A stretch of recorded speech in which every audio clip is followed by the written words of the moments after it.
G'day Exiles, ZiggyD here. Welcome back. I'm joined here once again by Chris Wilson. How you going this morning, Chris? Going well, thanks. Thanks for hosting.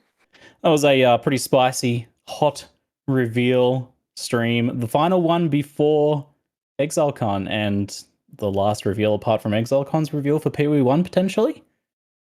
Yeah, well, we'll be having basically during the keynote for ExileCon, obviously, we'll be dumping all the juicy Path of Exile 2 info, but after that, we'll have essentially the Path of Exile 1 322 expansion livestream taking place from the main stage there.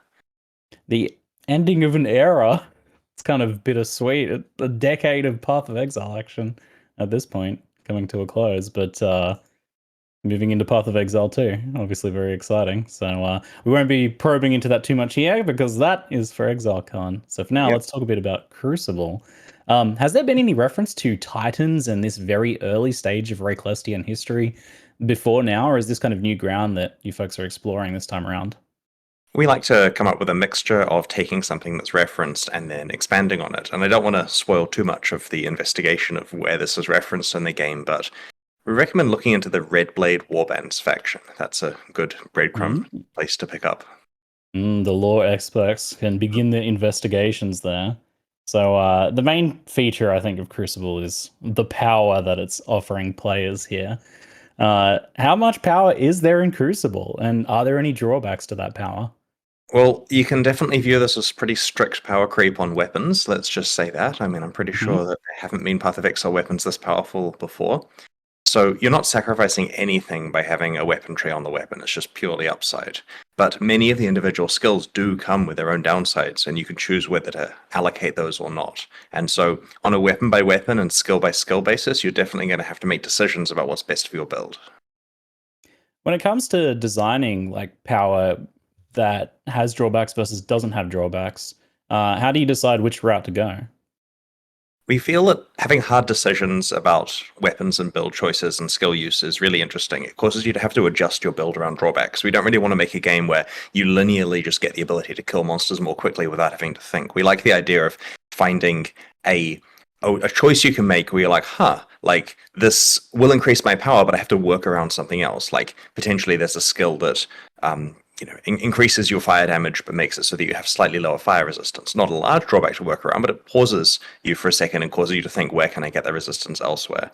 Now, I want to emphasize many of the skills here don't have drawbacks. This isn't like, say, Scourge, where there's a corresponding drawback to every single one. It's just the case that for the powerful ones, we've put drawbacks on them so that there's a decision that you have to make. And it's typically the ones near the end of the trees that have the drawbacks, and so they don't really block your choices very much early on. Yeah, it feels like a big difference compared to Scourge in that regard. But I've always thought power creep is good when it's interesting, when it offers you like different decisions and an interesting extra layer of customization. Do you have any more like most ridiculously powerful Crucible trees or nodes that you've seen in testing so far? There are some pretty cool combos. For example, if you found a skill that dramatically increases your cast speed at the cost of lowering your damage, then you may want to use, say, Summon Raging Spirits, because then your increased cast speed means you're casting way more of them, doing a lot more damage, and the decrease to your damage doesn't affect the damage of your Raging Spirits, so in that case you completely bypass that drawback and get something that's better value. We've also got some quite interesting conditional skills. One's like, there's one I believe that grants movement speed if your dexterity is lower than 100. And so if you're able to make a build that doesn't have 100 dexterity, like for example, you're just pure intelligence or pure strength, then you can easily take advantage of just a free movement speed boost. I wonder what the option is for low int characters. Could something like this ever go core in Path of Exile, or is it just too powerful? Like it seems, I look at this and I think, no way is that going core. We intentionally do not have any discussions internally about whether something's going core until we've let people actually play the league and get some feedback on it. Because it's premature if we think, yeah, this can go core and then everyone hates it, or vice versa, then that's an issue. So we throw it out there, see what people think.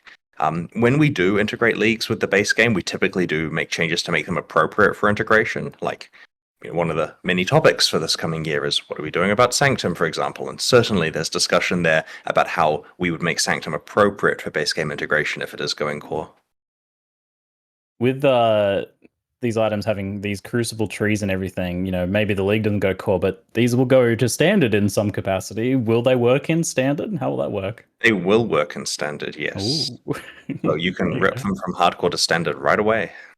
Now, It's gonna be it's good fun.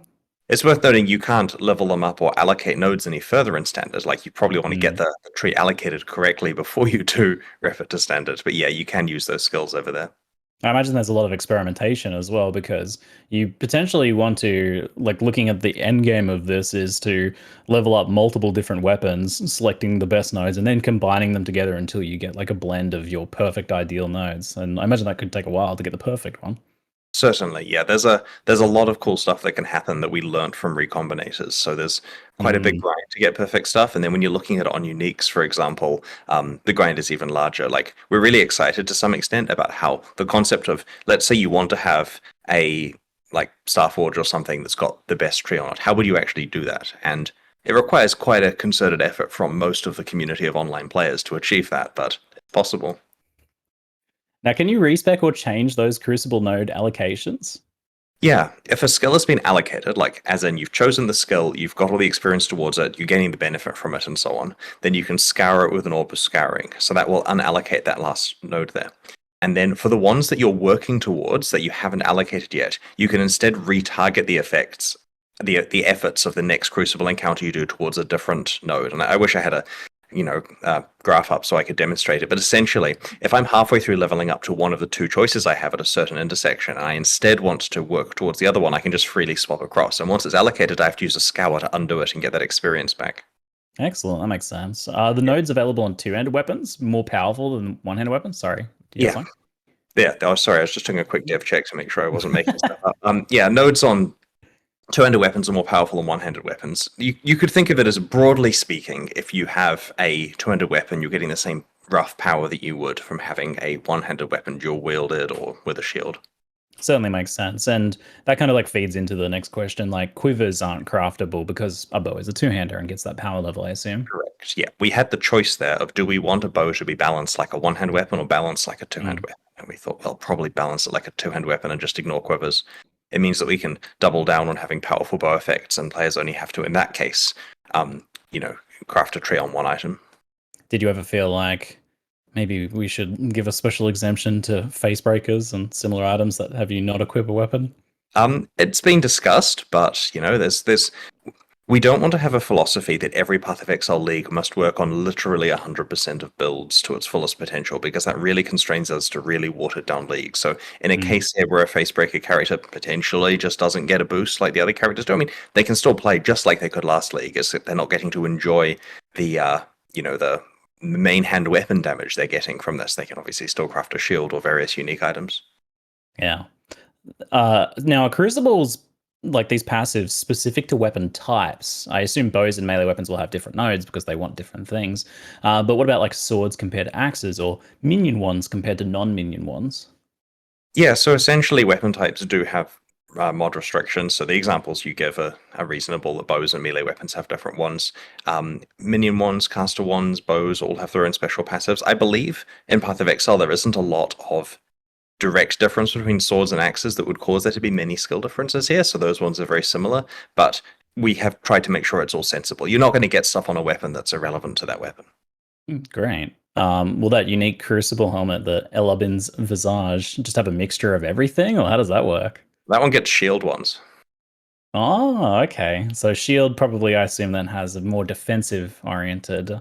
Yeah, I believe that it gets shield ones, but it can't give you like static local block and various other bits and pieces that wouldn't work very well. Now, on unique items, once you add a Crucible tree to a unique item in the Primeval Remnant map, can you progress the tree and unlock nodes in regular Crucible content encounter, or do you have to keep doing the maps? You can unlock nodes the regular way. So basically, doing that map, if you get the mod on it that enables you to put a Crucible tree on a unique, and I should add that's a moderately common mod, but certainly requires you to get lucky and get it, then you've kind of unlocked the ability for that unique to then have a tree that's explorable. At that point, you can then just go back to regular content and your regular endgame maps and level it up. It's only when you need to get a second copy of that unique unlocked and or do combining that you need to go back to the Primeval Remnant maps. Now, viewers are always looking for clever ways around the system. I saw one that was if you take a item that already has a Crucible tree and chance it into a unique, does that bypass the primeval map requirement? Or are you locked Yes, from it doing that? does. It It does. does. Oh, okay. There you go. Chance orbs going up. Any solution here that involves more gambling from the players is happy with us. Okay. Now we have some chat questions on these topics as well. So, Crucible interaction with mirrored and corrupted items. Can you do anything with those, or are they locked out? Okay, so there's some fun stuff you can do in the higher tier version of the endgame map, the one that's really hard to get. And an example here, and we don't want to spoil too much, but an example, I believe, is that there is a mod which enables you to use. Is it a mod or a base property? It's a mod on the map item. Right, a mod on the map item that enables you to interact with corrupted items, for example. And so there are exceptions that you can bypass. I still believe you cannot do anything with mirrored items, right? No, but if you mirror an item, it copies the tree. Yeah, so mirroring an item does copy the tree, but once you've got the item mirrored, it's unmodifiable. Okay, will you? This is a question I think for Ruthless. Will you be able to imprint Crucible trees? Yes, I don't see why not. All right, cool. Will Dancing Dervish benefit from the passive tree while the item is disabled? This is kind of feeds into questions like about energy blades and things like that as well, where you've got weird contextual changes in how a weapon is used and classified. We certainly had bugs related to putting energy blades in the Crucible. That was a fun time. Yeah, the answer- Always, that was pretty- always. Energy bites doesn't work. I'm not sure about it. Yeah. We'll have to look into it. I mean, I'm certain the QA team have gone through everything and fixed it all, but that wasn't percolated up to me. But we'll make sure the sensible outcome applies. Talking now about trade a bit, how will trading items with Crucible trees work? Will you be able to search for nodes on the trade site? We are trying to get that functionality, but it's worth noting the way that this works is the trade site is put together by one of our staff members who's very busy, and he only gets the copy of the league to go and do the trade site stuff like yesterday kind of situation. So he has a week to get Crucible support working, and so we're working on it. It's difficult in this case. We normally can easily, within a week, sort out any itemization stuff that came from a league, and in this case, it's quite complicated, as you can imagine. So we have no promises there, but yeah, of course, we wanted to work on the trade site. And it's worth noting we do have an API, so if the public want to take the API and implement it better than us or faster than us, they're welcome to do so. But in the meantime, yeah, we'll try to get it up, and we want it so that people can easily identify certain nodes and trade for the items. And my expectation is that it will probably be straightforward to find items with a specific node, but doing complicated searches involving combinations of nodes and other stuff will certainly not be possible initially. And so I think that the worst case scenario is players are going to be able to find a bunch of items with a node that they're looking for and then manually examine them to work out which one they actually want to trade for. And that's not a terrible compromise. In fact, it's personally how I prefer it to work, so the trade is a bit sticky.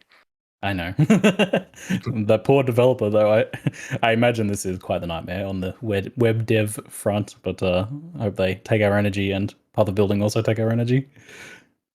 Now, magmatic ore was something that was kind of just subtly referenced in there. It was said to be a way of having tradable, itemized Crucible tree experiences. Hilarious comment. Can you tell us anything more about what these are and what they do? Right, so it's Crucible tree experience rather than experiences, which means you gain experience for the tree that you've got. So you consume the magmatic ore, and it levels up your item as though you'd done encounters. And so it's worth noting, this is not meant to be the efficient way to level up items, right? It's certainly not the case that people are going to bypass the encounters and just go and trade for these and they never have to actually play. This is a really inefficient way of doing it, but it is possible. If you're currency rich and time poor and need to find a way to get that last bit of experience, then this is a way to do that. It's kind of like a faceter's lens being a single use item that grants the experience. And I suspect that, it's obviously going to be priced in the economy based on how useful it is, but at the end of the day, it's not going to be the primary way that you level these items up. Right, gotcha. I mean, I feel like if there's a way of efficiently playing the game by not playing the game, someone will figure it out. In general. Yeah, it's dangerous for us to add, but we do like the idea of a limited amount of tradability here, and there's various ways to get it as well, which is interesting. Like there's sell nodes on the trees, as we call them, the ones that you can vend. You can vend the item to get some. There's mods on the endgame maps, and it helps a bit because when we were designing the endgame map, We didn't want the individual monsters you're fighting there to work towards leveling up a Crucible item when you're already expected to bring multiple Crucible items in with you in order to combine the trees together. Right. Those nodes that allow you to vendor items for different rewards, it's a clever solution to the problem of why engage with the mechanic if you don't have an item that you actively want to forge right now. So how often do you find these nodes, and are they always substantial rewards, or are they some smaller ones as well, like a few Alks or a Chaos Orb? It's worth noting, we believe that people always will have items they want to forge, and the goal of these vendor nodes is to tempt them away from that. Like at any stage, you could be working towards making the best item on the realm, but instead, oh, there's a divine orb if I just sink in a bunch of encounters into getting that. And so it's a job well done of these nodes if you are sitting there getting, currency rather than actually making the most broken items. Having said that, we suspect people will work out the value of the broken items and realize those are worth going for. In terms of how often you find them, they're mostly in the end game, and they're not too common. Like, you're not going to be sitting there with a stash full of them trying to, just swim in currency. But at the same time, you'll probably have access if you need one and you don't have a thing you particularly want to focus on at the moment. It's just so encounters don't feel entirely wasted. There are also some cool little tricks and combos that we aren't going to delve into, but it's worth having a look at that. In terms of what types of currency, it's various currency, starting at mid-tier stuff. If you do find things like Chaos Orbs, they'll be in larger quantity, and you'll have to do the math of basically how much experience am I getting versus what the currency payoff is versus what other opportunities I have for my time at the moment. And, it'll be straightforward to work out which ones you're wanting to do and which ones you're wanting to trade away.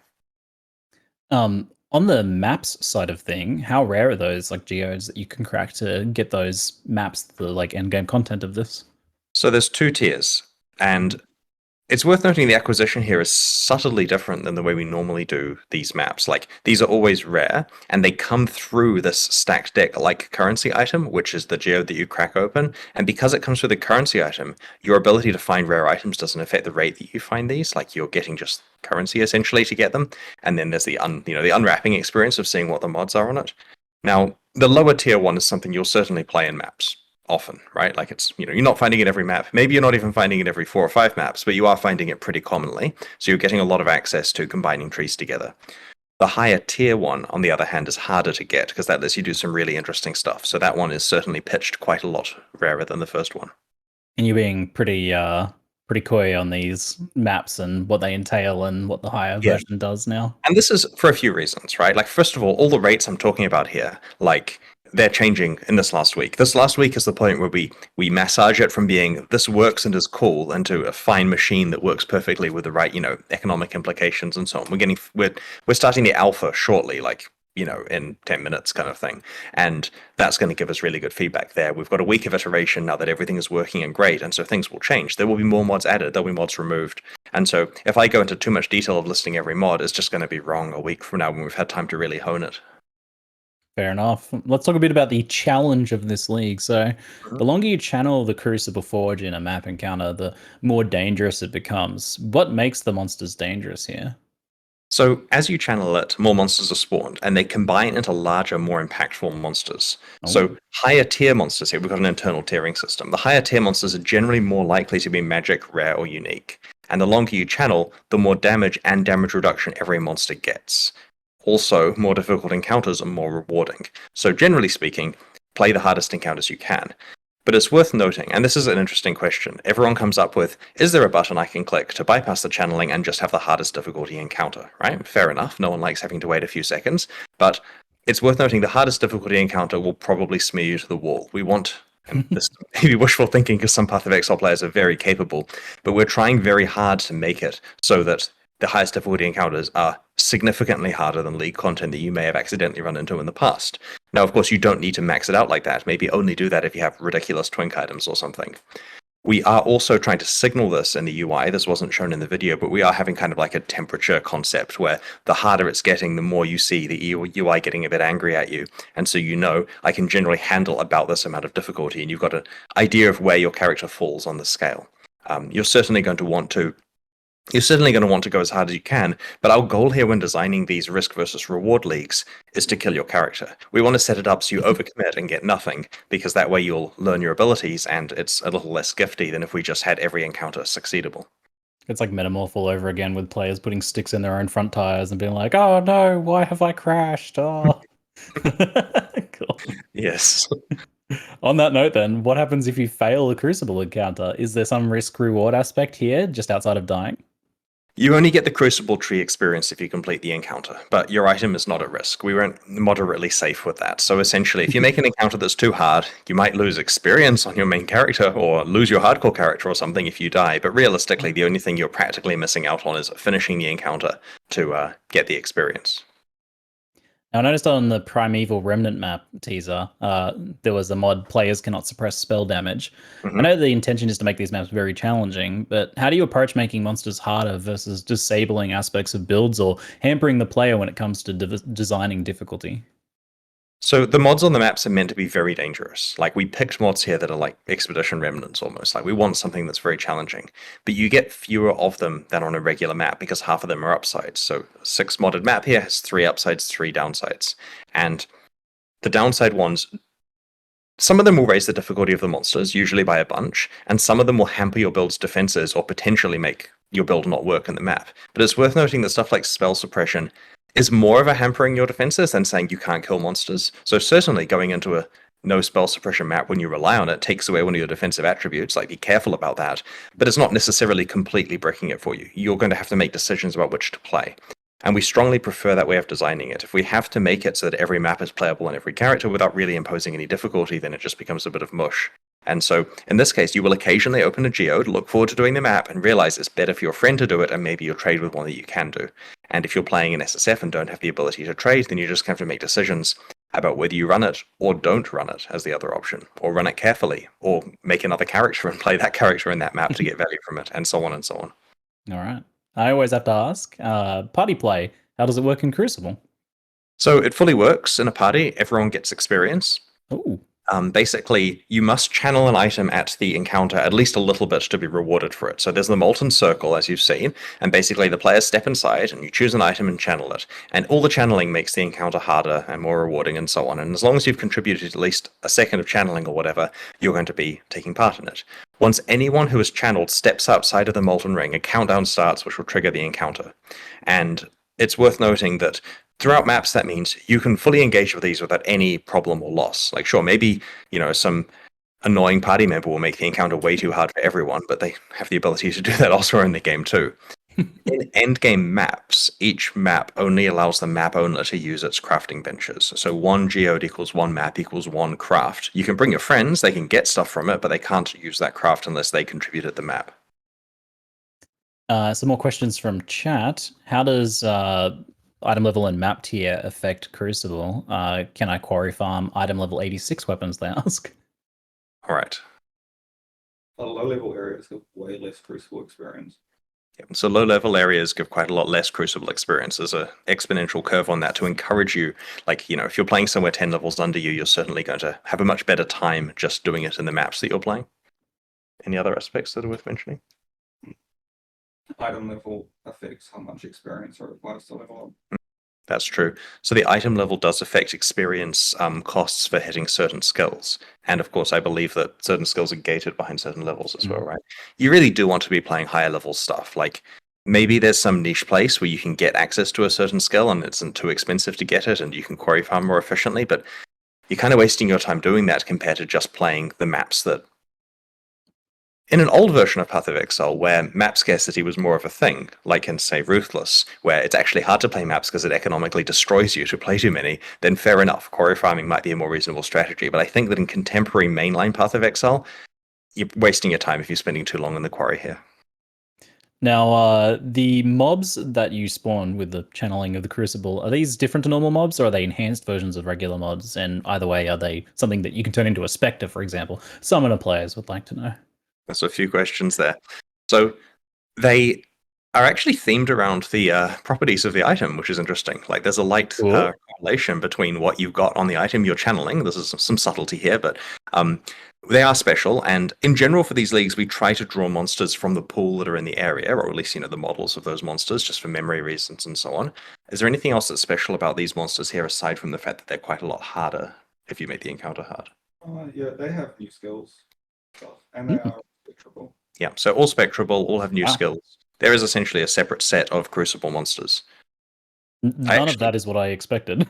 I actually personally underestimated how important new monsters are for league design. Like, we've done a lot of these leagues, like 38 or 39, and if you sat me in a room alone without any other devs and got me to list what goes into a league, I'd forget new monsters. But a lot of people here realize it's critical to have it so the texture of the moment-to-moment combat with monsters does feel different than the rest of the game in a league, and so that's been quite interesting.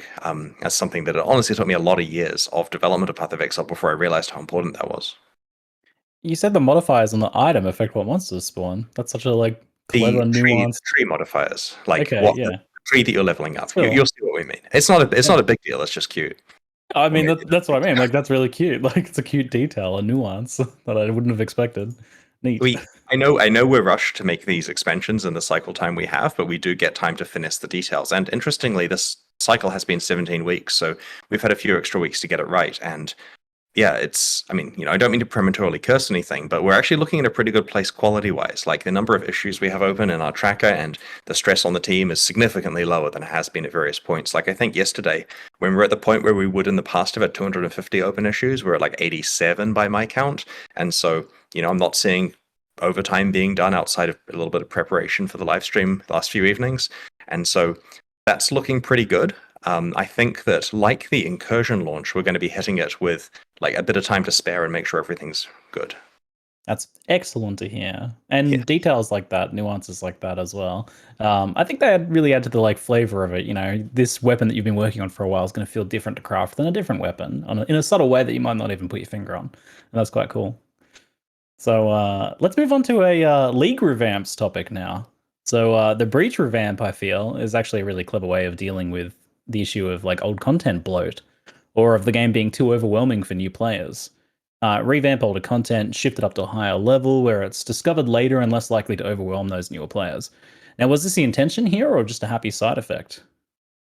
It's a happy side effect, but one that we definitely acknowledge. So the basic way that the breach revamp happened was we started by saying, man, there are a lot of splinters in breach, and it feels crap to click on every splinter, and they kind of are worthless because you're working towards a breach stone when you pick up a bunch of them, and that breach stone is going to be lower level than you are right now. Like, you're not going to care about that breach stone. You're going to want to upgrade it multiple times before you can run it. So how do we fix this? We thought, wouldn't it be cool if splinters were rarer, so they're impactful and there's less clicks, and they actually led to something immediately good? And so we realized, oh look, let's take breach stones and just like bump them up a bunch of levels and basically make breach stones themselves valuable, because in their current form it's like based around an old version of Path of Exile. And then we realized we can just remove 3 tiers of breach stones in this case, and we just cascaded the chain of tidy ups from there until eventually breach is pitched at way more impactful, tighter than before, higher power level, more valuable splinters, and that's where we ended up. Will you still have to do things like click breach hands in the thick of combat and like pick up those kind of scattered drops afterwards?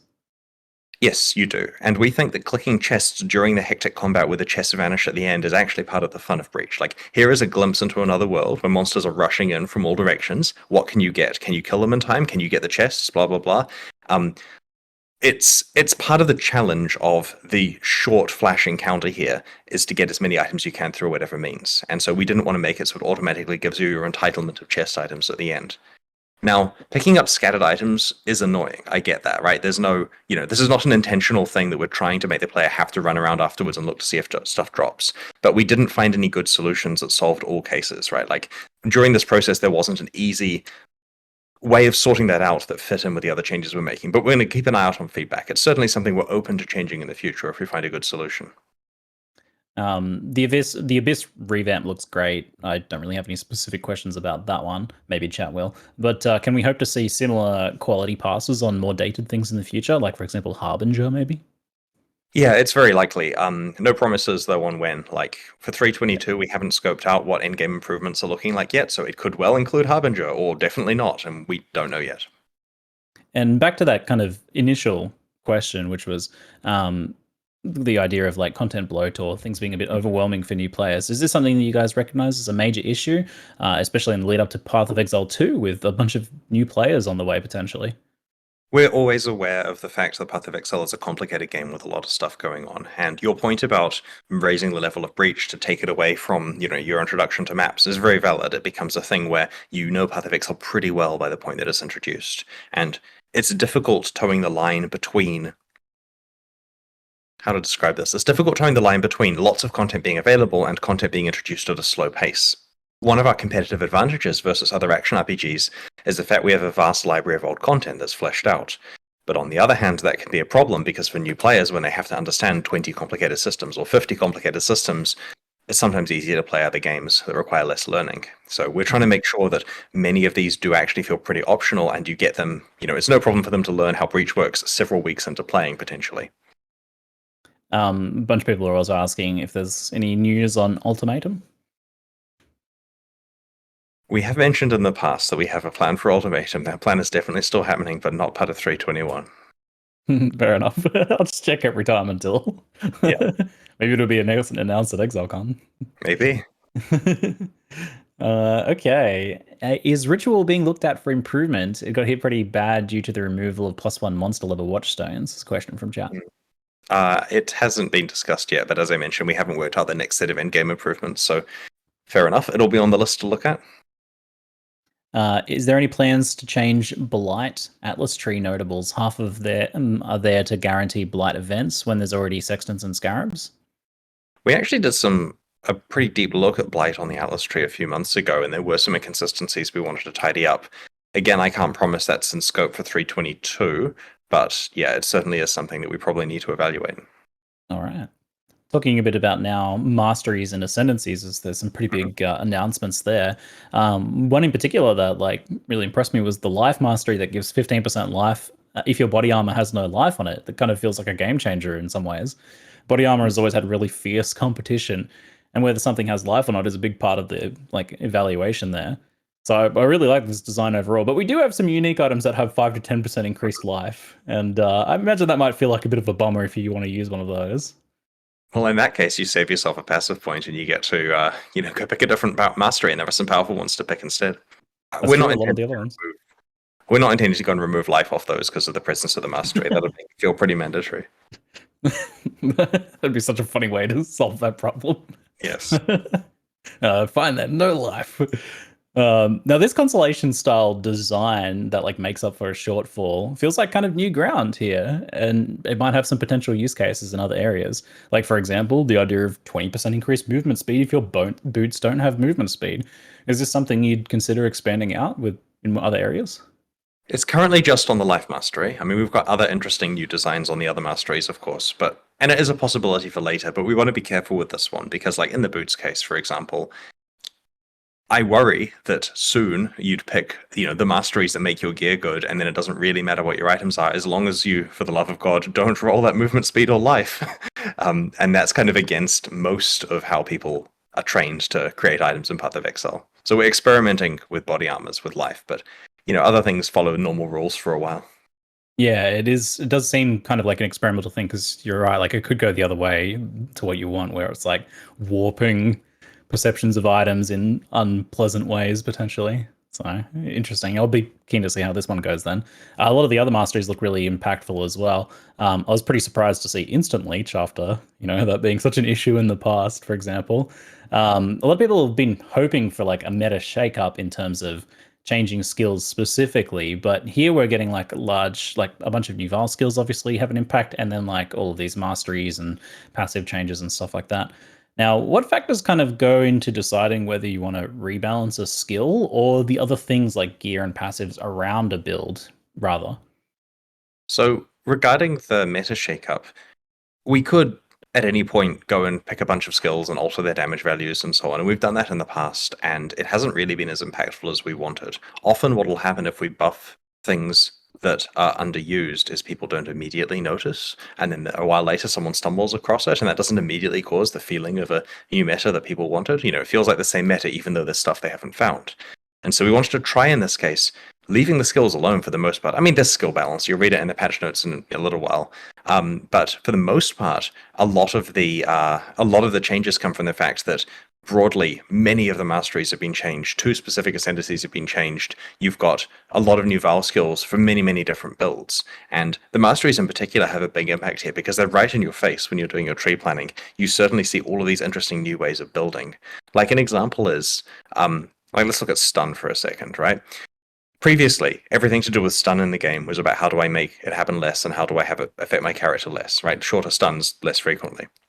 There's stun stuff now, which encourages you to get stunned if you want to build that way. There's a passive that gives you adrenaline for like 2 seconds per 100 milliseconds of stun, I think. Is that right? Yeah. So if you can find a way of having 350 milliseconds of stun inflicted on you every 7 seconds, then you've got adrenaline permanently. And sure, that may not even be a good build, but it's a build you could do. And so we're trying with these masteries to cause people to completely rethink how they interact with these mechanics. To answer your question, though, about how what factors decide whether we rebalance a skill or other things, we haven't done a Passover mastery since they were first released, and so they weren't what we would call like modernized. And so before we go and just tweak numbers on a skill, we want to make sure that the supporting systems have been modernized. Like the breach thing, for example, which isn't a meta change, that had been a while before it had been modernized, and so it's sitting there just kind of out of whack with the rest of the game. It's not worth running until now. And so we wanted to make sure the masteries were really good scaffolding for builds before we went to tweak individual numbers. Very cool. I wanted to deep dive a little bit into the design theory behind Saboteur. So I was pretty initially skeptical of the idea of like adding nodes that aren't about traps or mines, the core identity there. But those trigger bots look pretty awesome. Kind of changed my mind a little bit. They're quite unique. How do you go about making sure that the rest of an ascendancy feels up to the task and has some choices for players to make? So, for example, you've got like Perfect Crime, the bots, and Like Clockwork, the cooldowns. Both are really great. And then you've got some other more contextual nodes in Explosives at Work, Expert, and Bomb Specialist. Those are like limited to crit or cold AoE builds, for example. But they're still potentially usable. But then everything else is traps and mines, that core identity. There's like such a big divide between the two playstyles there that there's not really any overlap in the nodes. So you potentially run into an issue where when you do something like this, you have no real choices to make because all of them you've only got the choices that make sense for the build and the others are completely irrelevant. So that feels like a potentially a little bit one-dimensional for Path of Exile. So kind of how do you get to this point?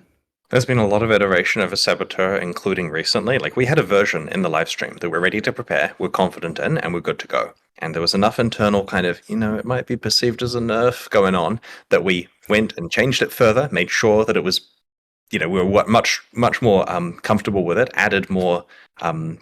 Did we add entire nodes to it? Or we literally added a node to it to make sure that there was more choice and that it worked better.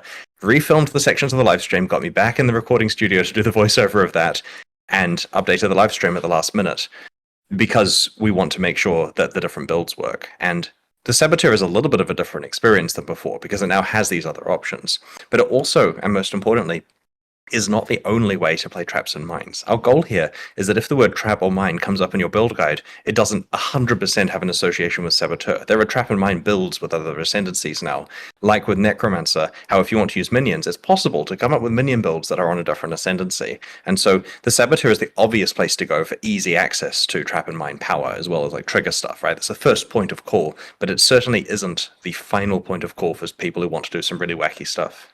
Yeah, and that kind of like raises a good counterpoint, which is like, while there might not be a bunch of different choices for trigger builds in Saboteur besides the ones laid out, you have all of the other classes to decide. So picking Saboteur in the first place is that choice. So yes. And fun new playstyles added.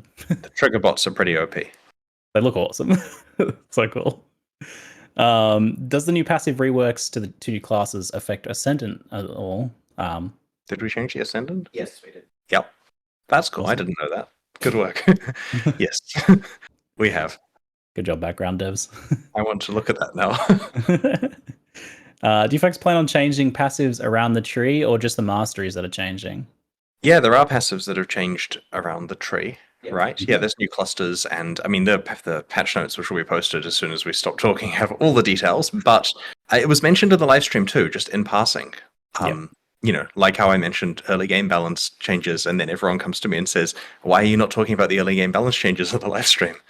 Yeah, there was life recovery clusters. There was a few new clusters scattered around to increase access to masteries, and there was +1 projectiles. Yep. So that was pretty spicy. Okay. Here's a question about the Sab. If Sabo trigger bots trigger your spells on them, how do those trigger bots cost mana to trigger? What do those spells cost? Yeah, like regular triggering, right? Yeah, it's just like regular triggering. The difference is There are 2 trigger bots. They run at the enemies like you'd expect. It triggers from both of them. And instead of just purely doubling your damage and moving it onto the enemies, there is this minor damage penalty so that it's not quite, literally double damage, but still obviously is a big boost. All right. Let's talk about a couple other random questions. You mentioned a fair amount of early game changes that changed the racing meta, though this is the sort of thing that affects everyone. So what sort of early game changes can we expect? And by the way, Bex, let's slip something involving support gems. Sorry. Yeah. So we actually have another whole skill gem and 3 support gems that we didn't even talk about in the live stream. It's 1 main skill and 3 supports, right, guys? Snipe, Mana Forged Arrows, Prismatic Burst, Momentum, I think. Yeah. So it's interesting how this happens, really, but we ummed and ahed about what to do about the ExileCon races for so long, right? Because we didn't want to just say, oh, look, it's the same Katava kill as last time, go. Because then we get exactly the same race with exactly the same racers, and it's just a repeat of the 2019 event. But at the same time, when we looked at other wacky races we could do, they didn't feel like Path of Exile. Like, Path of Exile Racing is a celebration of how quickly can you play through the game without wacky mods involved. And so people, when we asked them what they liked about watching the races at ExileCon, was the fact that the races are doing everything that the normal players are doing just so well. Like, they're just so optimized with their stuff. So we wanted to make sure they were playing true Path of Exile. The problem is true Path of Exile is more or less pretty similar to what it was in 2019. So we said, well, what if the racing strategy is different? What if we just went and improved the early game in a way that doesn't have significant impact on the actual meta of the late game, and just did a whole bunch of tidy up in ways that really affect races? And that way, the racers can play 321, which is released in a week. We'll do all the qualifiers during 321, and that's also the version of Path of Exile that's live at ExileCon, because 322 is coming out a couple of weeks after ExileCon. So it perfectly fits a consistent set of balance that we can keep the same for fairness. And so many changes were made, and this involved some pretty radical stuff. Controversially, and this is explained better in the patch notes, we've removed the Onslaught support gem from early game situations. Honestly, the patch notes do a much better job than I do of explaining it, but in return, other gems have been introduced which achieve similar goals to it. And so I'd recommend reading the patch notes for the full detail, but there are several new gems which do affect in-game builds, and that they're now options you have available. The favorite one that I was reading about recently was this cool, like, semi-active, semi-support gem, which is called Snipe, which our internal description that has probably been improved since this was written was channel to charge up your bow, gaining stages. Release to trigger 1 linked bow skill for each stage gained. And a few other caveats. Whoa. And so basically you can channel and then release a bunch of bow skills at the same time. So cool stuff like that has come out of this. And yeah, it's, balance changes. There's going to be some nerfs in there. There's going to be some buffs, but they do not have a large impact on endgame Path of Exile. So when reading the patch notes, take it with a bit of a grain of salt at the fact this is aimed at the early game.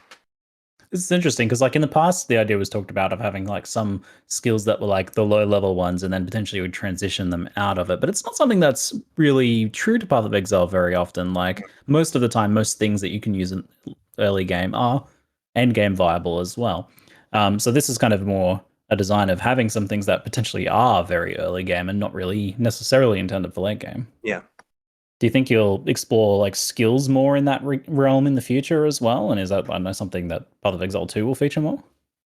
Well, Path of Exile 2 gives us an opportunity to somewhat tidy up what skills there are, and we're moving things around between levels and basically having a chance to, because it's a game that obviously involves many changes, having a chance to actually review stuff. So that helps with us working out what are the early and high versions of things. Obviously, we can make those changes in current Path of Exile 1. It's just that it comes at a cost where we take something and break it for high levels, or take it away from early levels and suddenly builds say, hey, I was using that. And, there's certainly a live cost to that. Now, I see a few things come up in chat repeatedly, so I'll touch on those. Some other Ascendancy players. What was that? I was asking, they want us to log in. That's certainly that. Okay.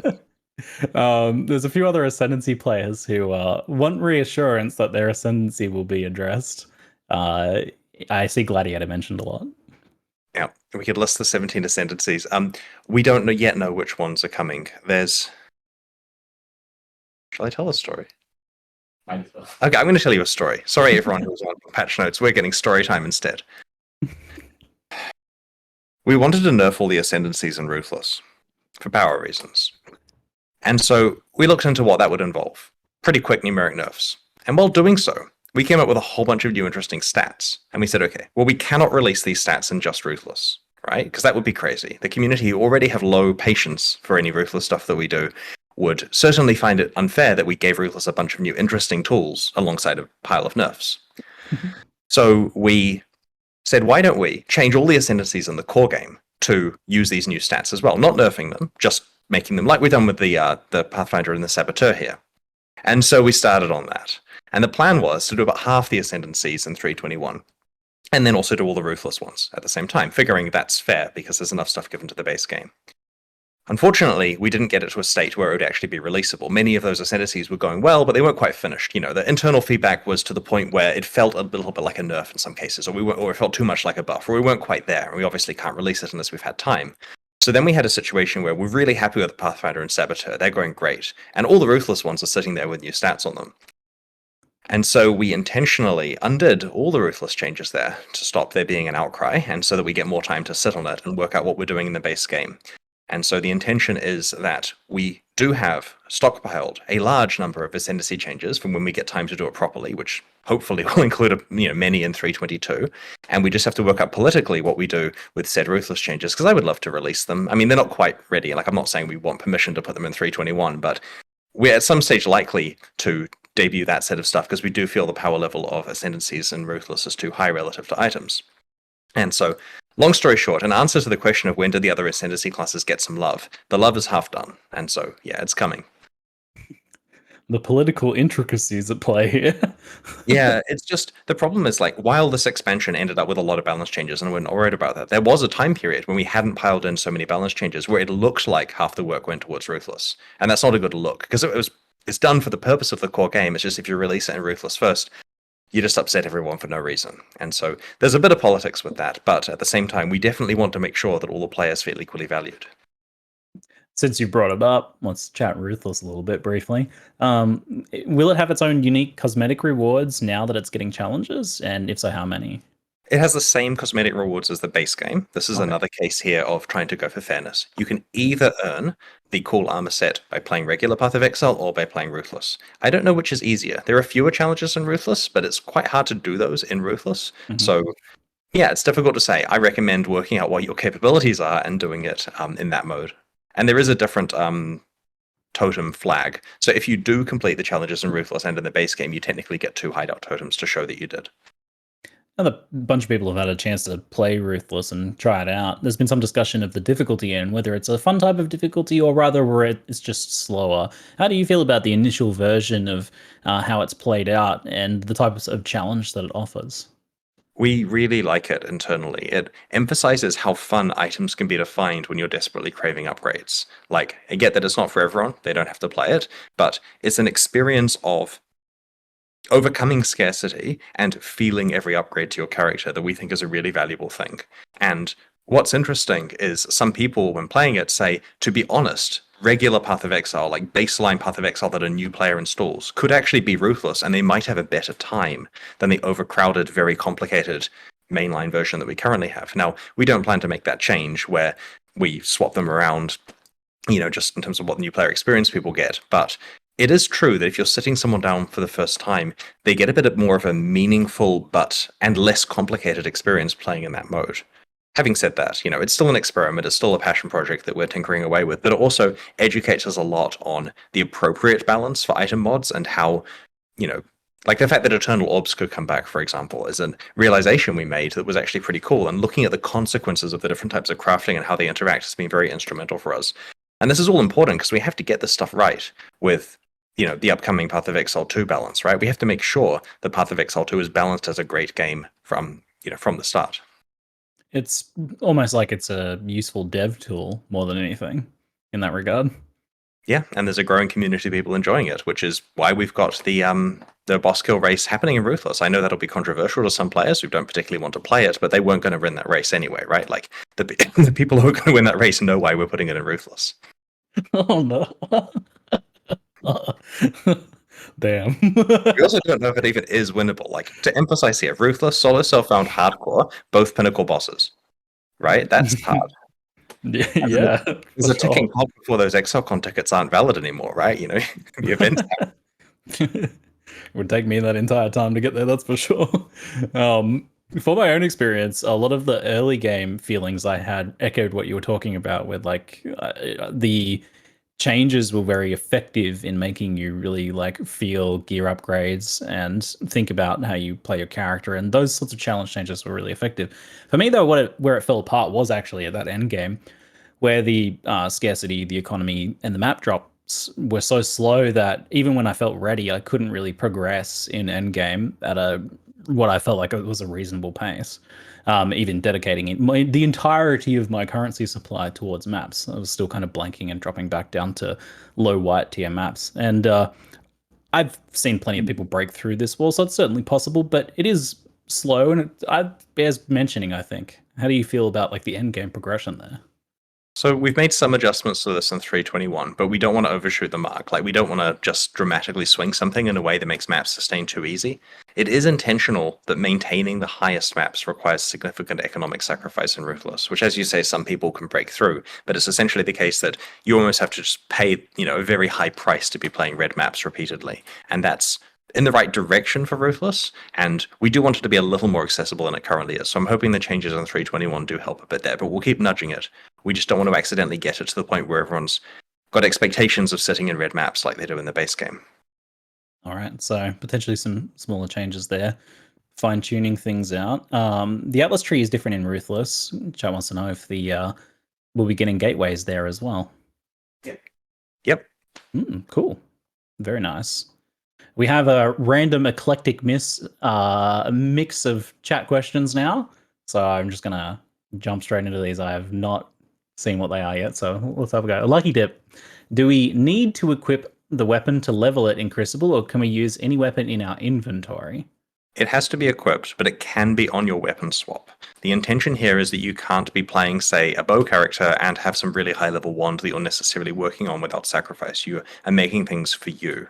And this is also so that you're guaranteed to be carrying the item around with you. You're not having to sacrifice inventory space for it. There's a bunch of things that went into that decision, but essentially, yeah, stick the item on your weapon swap if it's not the primary one you're currently using. Does that work if the item's disabled? Because you can do some stuff where you like put an Astramentus on and then equip the item and then take the Astramentus off and it goes red, but it's still equipped. We'll find out.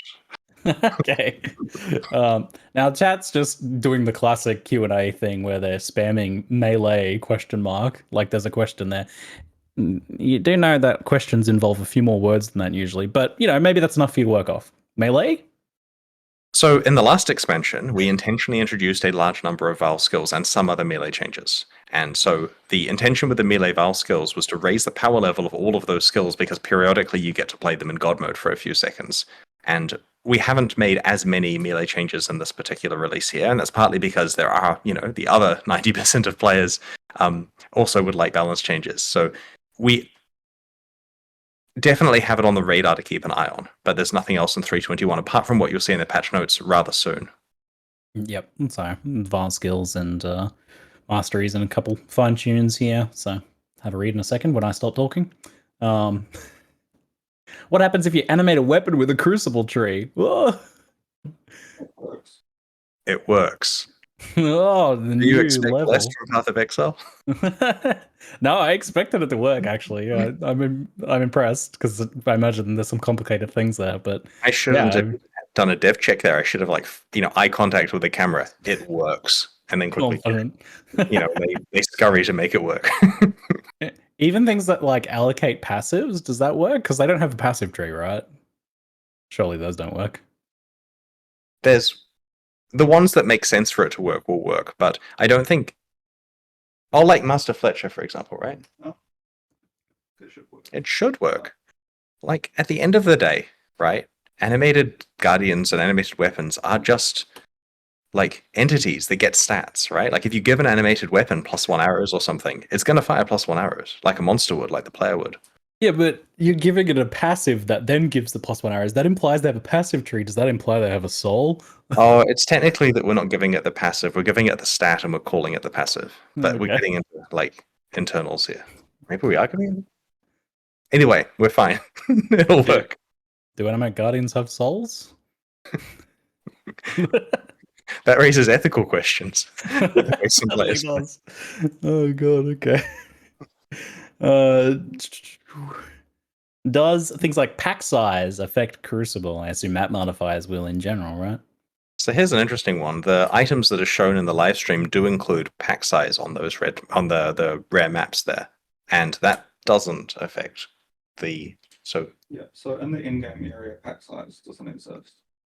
In regular maps, pack size does influence the value of the monsters being spawned. Right, okay. Yep, so the bit I was getting at was more of a side point, which is that pack size doesn't exist on the endgame maps that, the Crucible specific ones. The pictures on the live stream do show it. That's because we hadn't removed it at that stage, and this is because it had no way of really juicing up the size of the encounters you're finding there, so we went with quantum rarity instead. With regard to the base game, if you get pack size on your maps, it will increase the value of the Crucible monsters and their encounters, so it is beneficial to have it. Once upon a time, did you entertain the idea of permanent skin transfers, destroying an item to create a permanent NTX? Is there any word on this, or has it been abandoned as unfeasible? It's hard, and we haven't done it yet, but it's certainly something that we don't have philosophical problems with. Okay. All right, chat. You been spamming anything else? I'm going to go log in soon. Yeah, log in. Is that the spam? Play some Crucible. It's still typing melee.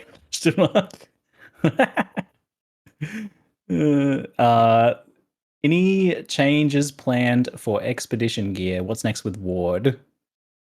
I'm unaware of any changes planned for expedition gear at the moment. I mean, at this stage, it's pretty much a matter of they can read the patch notes in a couple of minutes, and that will answer, and Control F Ward, right? And otherwise, keep posting feedback about what stuff you'd like to see changes to, and we'll look into it for the upcoming expansions. Perfect. Well, let's make that 1 minute.